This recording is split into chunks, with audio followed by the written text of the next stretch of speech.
ನಮಸ್ಕಾರ, ನ್ಯೂಸ್ 26ಗೆ ಸ್ವಾಗತ. ನಮ್ಮ ಮೂಲಕ ಬಸವನಗೌಡ ಯತ್ನಾಳ್ ಪಾಟೀಲ್ ಇರ್ಬೋದು ಅಥವಾ ಯಾರೇ ನಾಯಕರುಗಳಿರ್ಬೋದು, ತಮ್ಮ ಮೂಲಕ ನಾನು ಒಂದು ವಿನಂತಿಯನ್ನು ಮಾಡ್ತಾ ಇದ್ದೇನೆ. ರಾಜ್ಯದ ಅಧ್ಯಕ್ಷ ಅನ್ನುವ ಅಹಂಕಾರದಿಂದ ನಾನು ಈ ಮಾತನ್ನು ಹೇಳ್ತಾ ಇಲ್ಲ. ಮಾಜಿ ಮುಖ್ಯಮಂತ್ರಿಗಳು ಯಡಿಯೂರಪ್ಪನವ್ರ ಮಗ ಅನ್ನುವ ದುರಹಂಕಾರದಿಂದ ಈ ಮಾತನ್ನು ನಾನು ಆಡ್ತಾ ಇಲ್ಲ.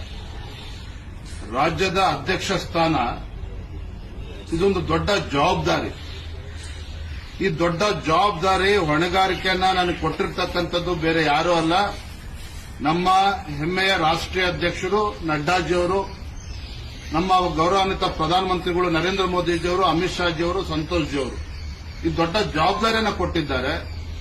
ಈ ದೊಡ್ಡ ಜವಾಬ್ದಾರಿಯನ್ನು ಕೊಟ್ಟಿರ್ತಕ್ಕಂಥ ಸಂದರ್ಭದಲ್ಲಿ ನಮ್ಮ ಮುಂದೆ ಇರತಕ್ಕಂಥ ಸವಾಲು ಈ ದುಷ್ಟ ಕಾಂಗ್ರೆಸ್ ಸರ್ಕಾರದ ವಿರುದ್ಧ ಹೋರಾಟವನ್ನು ಮಾಡಬೇಕಾಗಿದೆ. ಮುಂದಿನ ಲೋಕಸಭಾ ಚುನಾವಣೆಯಲ್ಲಿ ಭಾರತೀಯ ಜನತಾ ಪಾರ್ಟಿ ಮತ್ತು ಜೆಡಿಎಸ್ ಪಕ್ಷ ಒಗ್ಗಟ್ಟಾಗಿ 28ಕ್ಕೆ 28 ಕ್ಷೇತ್ರಗಳನ್ನು ನಾವು ಗೆದ್ದು ಇವತ್ತು ನರೇಂದ್ರ ಮೋದಿಜಿಯವರ ಕೈಯನ್ನು ಬಲಪಡಿಸಬೇಕಾಗಿದೆ. ಹಾಗಾಗಿ ಮತ್ತೊಮ್ಮೆ ನಾನು ವಿನಂತಿಯನ್ನು ಮಾಡ್ತೇನೆ.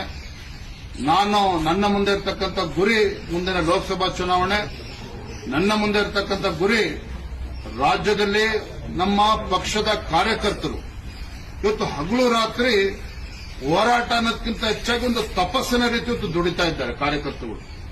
10 ವರ್ಷಗಳಿಂದ ಇವತ್ತು ಯಾವುದೇ ಒಂದು ಸ್ಥಾನಮಾನವನ್ನ ಬಯಸದೇನೆ ಇವತ್ತು ಒಂದು ತಪಸ್ಸಿನ ರೀತಿ ಇವತ್ತು ನಮ್ಮ ಕಾರ್ಯಕರ್ತರು, ಪಕ್ಷದ ಕಾರ್ಯಕರ್ತರು ದುಡಿತಾ ಇದ್ದಾರೆ. ಅವರಿಗೆ ಅವಮಾನ ಮಾಡೋ ರೀತಿಯಲ್ಲಿ ನಾನು ಕೂಡ ನಡೆದುಕೊಳ್ಬಾರದು, ಯಾರೂ ಕೂಡ ನಡೆದುಕೋಬಾರದು. ಹಾಗಾಗಿ ನಮ್ಮ ಪಕ್ಷದ ಎಲ್ಲ ಹಿರಿಯರಲ್ಲಿ ನಾನು ಮತ್ತೊಮ್ಮೆ ವಿನಂತಿಯನ್ನು ಮಾಡ್ತೇನೆ. ನನ್ನ ಉದ್ದೇಶ ಸ್ಪಷ್ಟ ಇದೆ. ಪಕ್ಷದ ಸಂಘಟನೆ ನರೇಂದ್ರ ಮೋದಿಜಿಯವರ ಕೈಯನ್ನು ಬಲಪಡಿಸತಕ್ಕಂಥದ್ದು. ಇವತ್ತು ನರೇಂದ್ರ ಮೋದಿಜಿಯವರು ಈ ದೇಶವನ್ನ ಒಂದು ಅಭಿವೃದ್ಧಿಯ ಪಥದಲ್ಲಿ ತೆಗೆದುಕೊಂಡು ಹೋಗ್ತಾ ಇದ್ದಾರೆ.